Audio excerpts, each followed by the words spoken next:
जैसे रावण के पास पूरी सोने की लंका थी, सर्व सोने की लंका थी, वह रावण से रणधीरम, यानी एक योद्धा सूरवीर भी था रावण, और एक पलक में राज बिराजी फिर काल के पड़े तजीरम। परमात्मा कहते हैं रति कंचन पाया नहीं, रावण चलती बार। ये काया है राम की, अपनी कहे गंवार, और जमपुर धक्के खावेगा नाहक बह बेगार। नंगा आया जगत में और नंगा ही तू जा, और बीच में ख्वाबी ख्याल है मन माया बरमावे। जब यहाँ से तू जाएगा तो निवस्त्र होगा, एक ऊपर कपड़ा डालेंगे तेरे, और आया था तो भी निवस्त्र था। तो पुण्यात्माओं परमात्मा याद दिलाना चाहते हैं कि तुम मेरी बात पर विचार करो, घनी गहराई तो सोचो। परमेश्वर ने यहाँ आकर के ये ज्ञान देने का उद्देश्य क्या था? उनका उद्देश्य था कि मैं अपनी प्यारी आत्माओं को अपने यथार्थ ज्ञान से सतलोक से परिचित करा के उस यथार्थ स्थान से और अपने साथ ले जाऊं, क्योंकि हम परमपिता कबीर जी के बालक हैं और हम उनसे दूर होकर के बहुत दुखी हैं, और हम साधनाएं गलत करते हैं। उन गलत साधनाओं के कारण हम काल के जाल में फंसे हुए हैं। परमात्मा हमें बताते हैं कि मानुष जीवन दुर्लभ है, वही मिले न बारंबार, और तरवर से पत्ता टूट जाए वो बहर नहीं लगता डार। फिर क्या बताते हैं परमात्मा?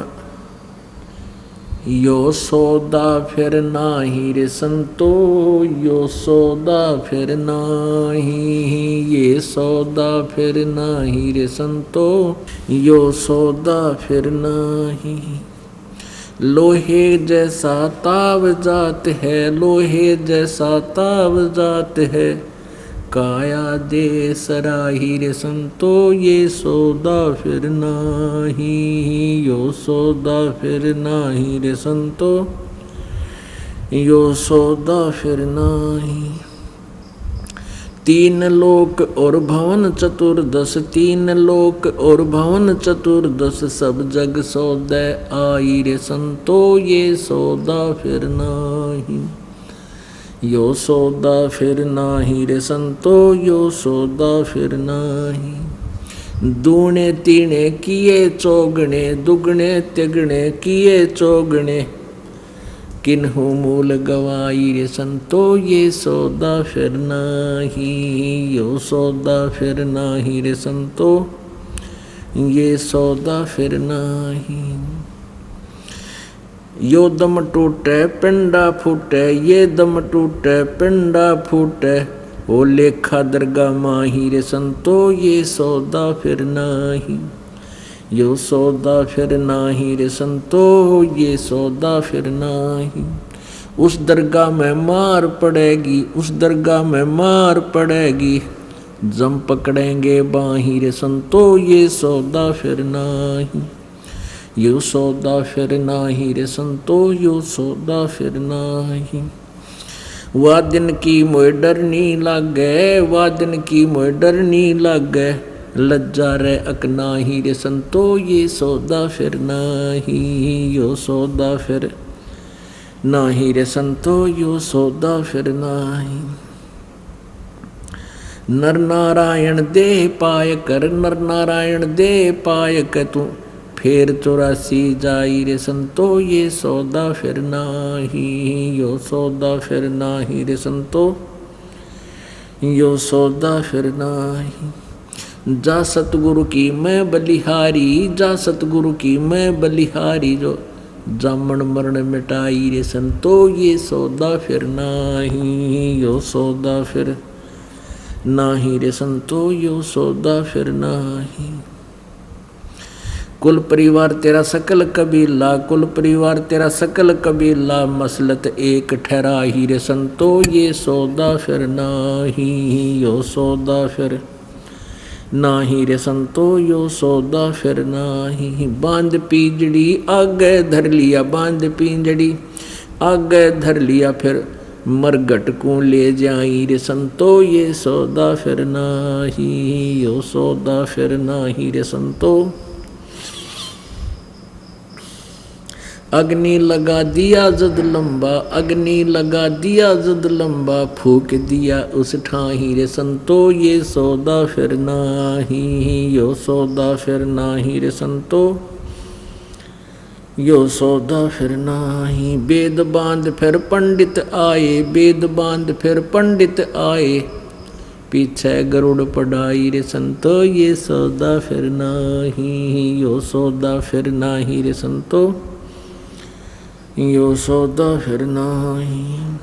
नर से तू पशुआ की जय, नर से तू पशुआ की जय, गद्दा बैल बनाई रे संतो ये सौदा फिर नाही, यो सौदा फिर नाही रे संतो, ये सौदा फिर नाही। ये 56 भोग कहाँ मन बोरे, 56 भोग कहाँ मन बोरे, कित कुरड़ी चरने जाई रे संतो यो सौदा फिर नाही, यो सौदा फिर नाही रे संतो, यो सौदा फिर नाही।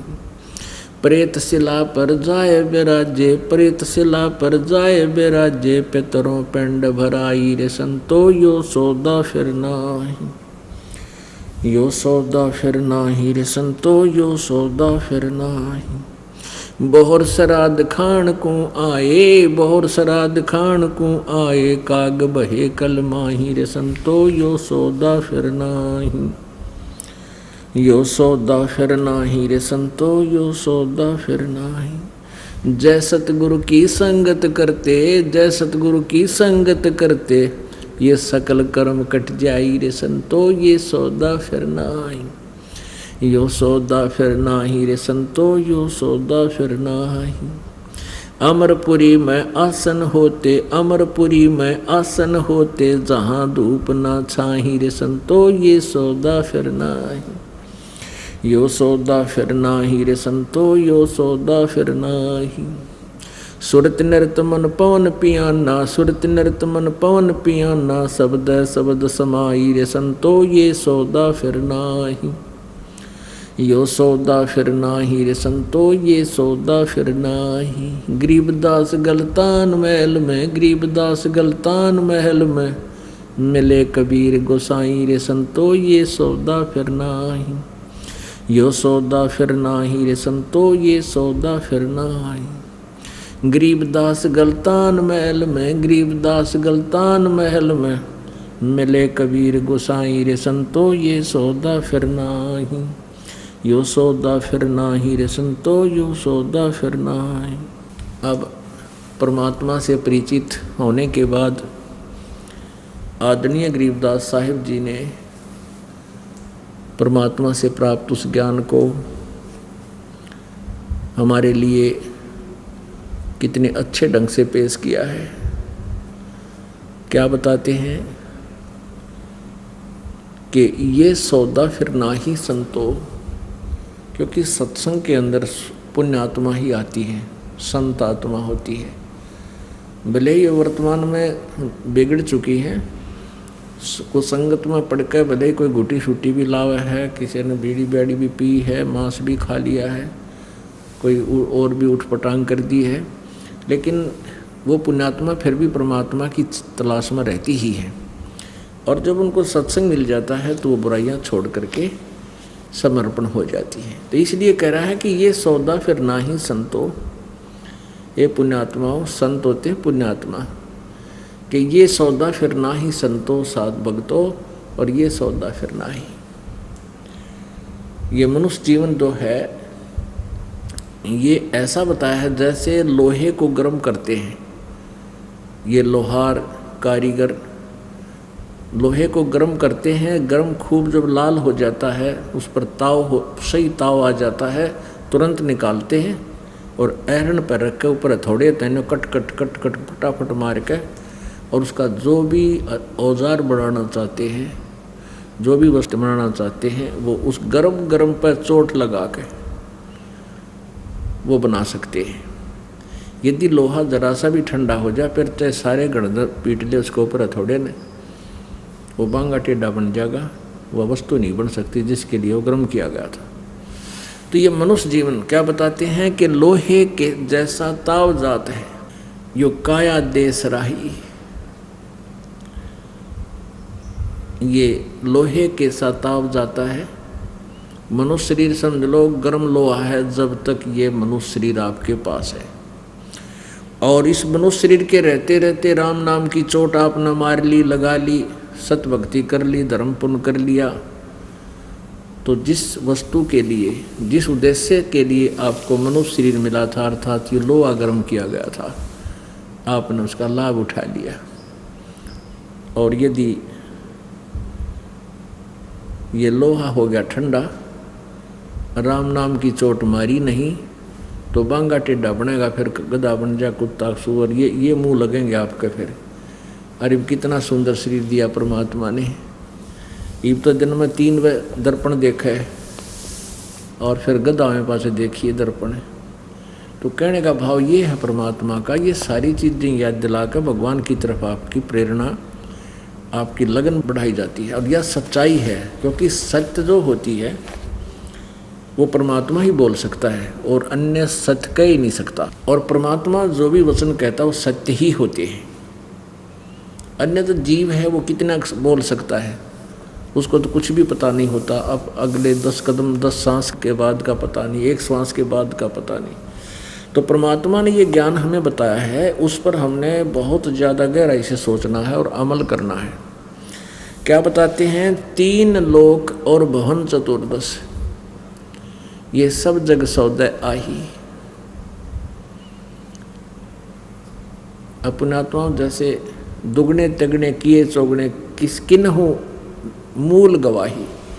जैसे कोई व्यक्ति 1 लाख रुपया लेके और कहीं चला गया, वहाँ जाकर के उसने अपने बिजनेस व्यापार के लिए कोई कमरा किराए पर लिया धर्मशाला में या होटल में, और वहाँ से फिर उद्देश्य क्या लेकर गया था कि मैं इस 1 लाख के दुगने तिगने चौगने बनाऊं, सौदा करूं, माल लूं, फिर अच्छे रेट से बेचूं, फिर खरीदूं, फिर बेचूं, फिर खरीदूं, फिर बेचूं, शतरक रहूं, यानी अर्थात कोई व्यवसाय करूं। तो जिस पुण्यात्मा ने अपना सौदा किया और उस मूल धन के दुगने तिगने चौगने बना लिए, तो वो सेठ बन गया, साहूकार, धनी बन गया। और दूसरा व्यक्ति 1 लाख रुपये लेकर गया, उसी प्रकार होटल में कमरे लेकर के किराए पर रहने लगा और सौदा किया नहीं, उसी मूल धन से घूटी लगावे, शराब पीवे, कमरे का किराया देवे, बढ़िया भोजन करे, फिर सिनेमा देखने चला जा, सैर सपट्टे कर रहा है, तो वो निर्धन हो जाएगा। निर्धन हो जाएगा तो उसके ऊपर कर्जा होगा तो फिर वो महादुखी होगा, मजदूरी करेगा किसी के यहाँ। तो ऐसे पुण्यात्माओं, आप इस मनुष्य जीवन रूपी मूल धन को प्राप्त हो लेकर आए हो। जो पुण्यात्माएं इससे शुभ कर्म कर रही हैं, सत भक्ति कर रहे हैं, तो वो तो दुगने तिगने चौगने बना रहे हैं। और जो सत भक्ति नहीं कर रहे, भक्ति करते हैं तो वह सत्य भक्ति नहीं है, शास्त्र अनुकूल नहीं है। और फिर विकार करते हैं, गोटी लाते हैं, बीड़ी पीवें फिर हैं, और मिलावट करते हैं 100 प्रकार। क्योंकि जब तक भगवान का यथार्थ ज्ञान नहीं होगा, जीव का भय नहीं बन सकता, इसको डर नहीं लगेगा। और डर जब लगेगा तो ये उस तभी बुराई से बचेगा। जैसे वो बच्चा बताया था आपको, जब तक उसकी ऐं समाप्त नहीं होती तब तक वो अबोध है, कुछ भी गलती कर सकता है। और जब बच्चा मैच्योर हो जाता है, शाना हो जाता है, तो फिर वो गलती नहीं करता, उस बुराई से इतना डरता है, उस बुरी वस्तु से, भयंकर वस्तु से डरता है, सर्प से भी डरता है, बिजली का कहीं नंगा नेक्ट वायर पड़ा हो उससे भी डरता है, औरों को कहता है कि दूर हो लो, भाग लो, ये सर्प है, ये बिजली का तार पड़ा है, ये खतरनाक वस्तु है। स्वयं भी डरता है, स्वयं भी बचाव कर लेता है, औरों को भी बचाता है, आगाह कर देता है। तो इसी प्रकार आप जब इस ज्ञान को सही तरीके से समझ लोगे, फिर आपकी ऐं मिट जाएगी। ए मिटने के बाद फिर आप डटे नहीं डट सकते, कोई मजबूरी आपको सत्संग में आने से रोक नहीं सकती। और जब तक आप सत्संग में नहीं पहुंच पा रहे हो, आपसे कितनी बात बनाते हो, कुछ भी सोच रहे हो, आपकी ए समाप्त नहीं हुई है। और जिनकी यह ए समाप्त होगी प्रत्येक सत्संग में पहुंच रहे हैं, चाहे किसी प्रकार भी। और ये सत्संग तो बहुत ही आसान हो गया है, सैटरडे संडे को हमने विशेष कर लिया है ताकि आपकी श्रद्धा बढ़े, आपको समय भी मिले। घना नहीं तो शनिवार शाम ने अवश्य आ जा और रात का सत्संग सुने, रविवार का सुबह सुनकर फिर अपने घर चला जा। आप भी आवे, अपने बच्चा ने भी लावे। यदि इस मनुष्य जीवन को आपने समझ लिया, इसका मूल उद्देश्य समझ लिया है, तो फिर आप रुक नहीं सकते। तो अभी तक आपकी ए समाप्त हुई नहीं है। भले ही आप भक्ति भी कर रहे हो, भक्ति कर रहे हो तो अच्छी बात है, ये तो आपको पुण्य मिलेगा ही मिलेगा। जो साधना कर रहे हो, धर्म कर रहे हो, दान कर रहे हो, ये तो लाभ मिलेगा। लेकिन जब तक यह ए नहीं मिटेगी ना, तब तक आप गलती से नहीं बच, आपका कोई भरोसा नहीं कब मार खा जाओ। उसके लिए क्या बताते हैं परमात्मा, 3 लोक और भवन चतुर्दश, सब जग सो दय आही, दुगने तिगने किए चौगने, किन्हु मूल गवाही। ऐसी पुण्यात्मा भी हैं, यहाँ पर आ रहे हैं, ये प्रत्येक सत्संग में आ रहे हैं, सेवा भी कर रहे हैं, जैसी भी जिसका सामर्थ्य है, दान भी कर रहे हैं, कोई शारीरिक सेवा कर रहे हैं, सत्संग सुनते हैं, फिर अपना भक्ति करते हैं, नित्यनेम करते हैं। और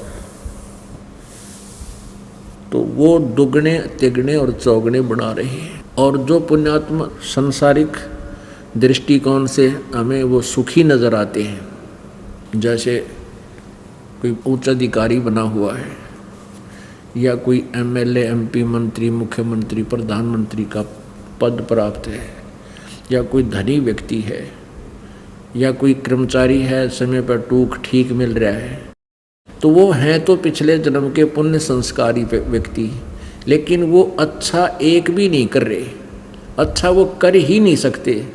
उनके पास शुभ कर्म करने के वो तरीका है कोन्या।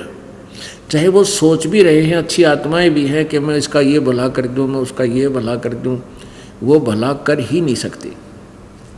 और जिसको वो भला मानते हैं कि मैंने इसको ये लाभ दे दिया, वो उसका भला नहीं है, वो तो उसका भाग्य था, उसकी किस्मत उसको उतना ही दे सकता है। कोई भी अधिकारी है, कोई राजा है, उस जीव को उसकी किस्मत से अधिक नहीं दे सकता। और जो भी वो दे रहा है उसका भाग्य ही मिलेगा उसको। वो परमात्मा की ही प्रेरणा से कुछ ऐसे सर्कमस्टांस बन जाते हैं कि अधिकारी या कर्मचारी या राजा उस व्यक्ति को वो बेनिफिट दे ही देता है और दिलाता मालिक है। और जो भक्ति नहीं कर रहे हैं, तो ये यहाँ के जो भी भला किया हुआ, जो भी यहाँ कोई सर्विस दे दी, कोई कोटा दे दिया, कितने को लाइसेंस बनवा दिया छोटे मोटे रोजगार धंधे का, ये भला नहीं हुआ आत्मा का। ये तो रोजगार हुआ, छोटा मोटा टाइम पास करना, वो भी उसकी किस्मत का ही मिला है। और परमात्मा पूरी पृथ्वी पर जितने भी जीव हैं, मनुष्य हैं, यदि ये सतभक्ति करें तो आपको शतलोक से भेज दे आपके लिए यहाँ, और सबसे न्यारा सुख देगा। आपकी भक्ति भी, आपका संसारिक कार्य भी ठीक चलेगा और आपका मोक्ष भी होगा। फिर क्या बताते हैं, जो परमात्मा करेंगे, जो साधना ठीक नहीं करेंगे, ये दम टूटे पिंडा फूटे, ये शरीर आपका श्वास खंड हो जाएगा, टूट जाएगा, यानी मृत्यु हो जाएगी। और पिंड बोलते हैं शरीर को, ये तेरा फूट जाएगा, नाश कर दिया जाएगा, जला दिया जाएगा। ये दम टूटे पिंडा फूटे, फिर लेखा दरगाह माही, उस सच्चे दरबार में जाकर तेरा अकाउंट होगा पुण्य और पाप का। उस दरगाह में मार पड़ेगी। जो शुभ कर्म करके नहीं जाते हैं, कहते हैं उस धर्मराज के दरबार में फिर यमराज के हवाले कर दिया जाता है। यम के दूत फिर इसको बहुत बुरी तरह पीटते हैं, बुरा हाल कर देते हैं, चाहे कोई राष्ट्रपति भी क्यों ना हो। मृत्यु के बाद उसको पता चलता है तेरी गेला बूंदी बन गई, फिर कुछ नहीं बसाती, फिर तो वहाँ जूते जूते खाने हैं। तो परमात्मा कहते हैं कि अब समय रहते कुछ आपने व्यवस्था कर ली तो मालिक वहाँ खड़ा पाओगा आपको, अपने बच्चे को धर्मराज के दरबार से भी छुटवा लेगा और फिर आपको अपने साथ ले जाएगा सतलोक में। वादन की मोय डर नहीं लागे लज्जा रख नाही। परमात्मा कहते हैं कि उस दिन का मुझे डर लग रहा है, ये परमात्मा कहीं मेरे से कोई गलती बन जाए और दरगाह उस धर्मराज के दरबार में पिटाई हो है, वहाँ पता नहीं लज्जा रहेगी कि नहीं। अर्थात सत भक्ति करने वालों की तो लज्जा रहेगी रहेगी, जो सत भक्ति नहीं कर रहे उनको संकेत कर रहे परमात्मा। नर नारायण देही पाकर फेर 84 जाही। कितना सुंदर शरीर परमात्मा ने अपने जैसा शरीर दिया है। नर नारायण यानी मनुष्य को परमात्मा ने अपना ही स्वरूप दिया है। ये नर नारायण परमात्मा जैसा मानव शरीर तुझे मिला और इसको पाकर के भी फिर तो 84 लाख योनियों में अर्थात अन्य प्राणियों की योनियों के पाने वाले ही कर्म कर रहा है, मोक्ष का साधन नहीं कर रहा है। जा सतगुरु की मैं बलिहारी जो जामन मरण मिटाही। क्या कहते हैं कि मैं तो नर नारायण देही पाके फेर 84 जाही। जा सतगुरु की मैं बलिहारी जो जामन मरण मिटाई।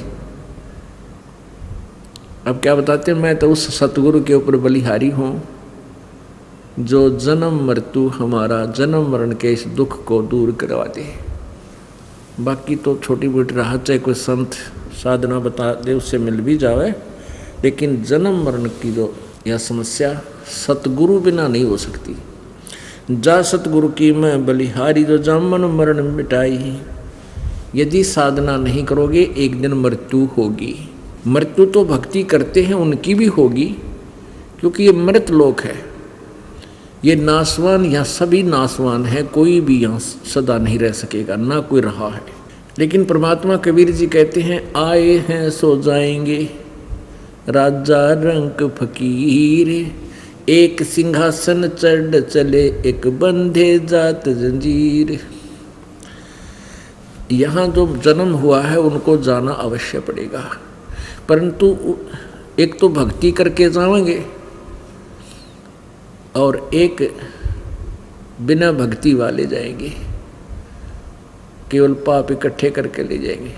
तो उनमें कितना अंतर है कि एक को तो परमात्मा जो सत भक्ति करने वाली पुण्यात्मा को विमान आएगा और उस पर आदर से सिंहासन पर बैठाकर उस प्यारी आत्मा को सतलोक ले जाया जाएगा। और जो भक्ति नहीं करते और करते हैं तो शास्त्र विरुद्ध कर रहे हैं, उनको यम के दूत जंजीरों से जकड़ कर ले जाएंगे। आए हैं सो जाएंगे ये राजा रंग फकीर। एक सिंहासन चढ़ कर जाए एक बंधे जात जंजीर। कितना अंतर हो गया। तो क्या बताते हैं परमात्मा, जो भक्ति नहीं करते उनके लिए के बनेगी। कुल परिवार तेरा सकल कबीला मसलत एक ठहराई। और बांध पिंजड़ी आगे धर लिया फिर मरघट को ले जाई। जो ही तेरा ये श्वास पूरे हो जाएंगे तेरी मृत्यु हो जाएगी, उसी समय कुल के लोग इकट्ठे हो जाएंगे, आसपास के अपने कबीले के व्यक्ति, अपने मोहल्ले के व्यक्ति, और सभी की एक ही सलाह होगी, एक ही राय हो जाएगी, उठाओ इसको फटाफट ले चलो और सभा करो, अंतिम संस्कार करो।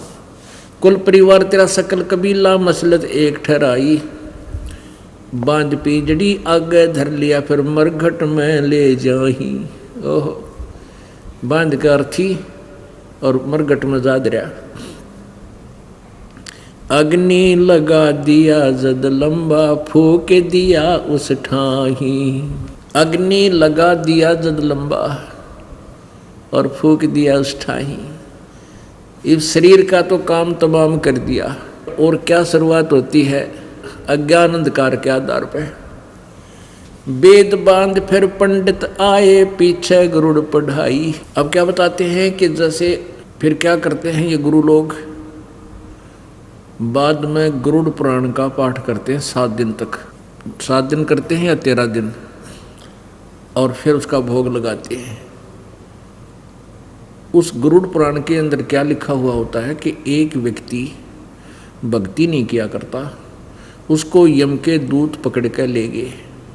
अगर इस रास्ते से, जिस रास्ते से जा रहे थे, वहाँ पर पुण्यकर्मी प्राणी वहाँ भंडारों के अंदर भोजन खा रहे थे, मोहन भोजन उनको प्राप्त था। और जो भक्तिहीन प्राणी थे उनको भूख लगी, प्यास लगी। उन्होंने कहा यमदूतों से कि भाई हमें खाना खिला दो।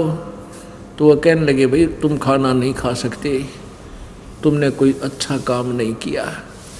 ये लिखा है कि कोई ऐसे पाप करता है तो उसके अंग कट जाता है, कोई ऐसे कर्म करता उसका बेटा मर जाता है, कोई ऐसे पाप करता उसको ऐसे फल मिलता। परमेश्वर कबीर देव जी ने अपनी प्यारी आत्मा गरीबदास साहिब जी को ये ज्ञान दिया। वो बता रहे हैं कि वो गरुड़ पुराण का पाठ अब उसकी मृत्यु के बाद क्या लाभ करेगा, कोई नहीं। जब वो जीवित था उस समय उसको गरुड़ पुराण का ज्ञान समझाया जाता कि पाप ना कर, ऐसे फल मिलेगा, ऐसे कर्म करेगा तो ये फल मिलेगा बेटा, ऐसी गलती मत कर। तो अब वो तो करा का अपना सारा साजबाज साथ ले गया, पाप और पुण्य। अब बाद में गरुड़ पुराण का क्या लाभ होगा? तो यहाँ सारे उल्टे काम, सारे ही गलत कार्य हम करते थे भक्ति मार्ग के। अगर आप ये वीडियो YouTube पर देख रहे हैं तो हमारे चैनल को सब्सक्राइब करें और बेल आइकन को दबाना ना भूलें। अगर आप Facebook पर ये वीडियो देख रहे हैं तो हमारे पेज को लाइक करें।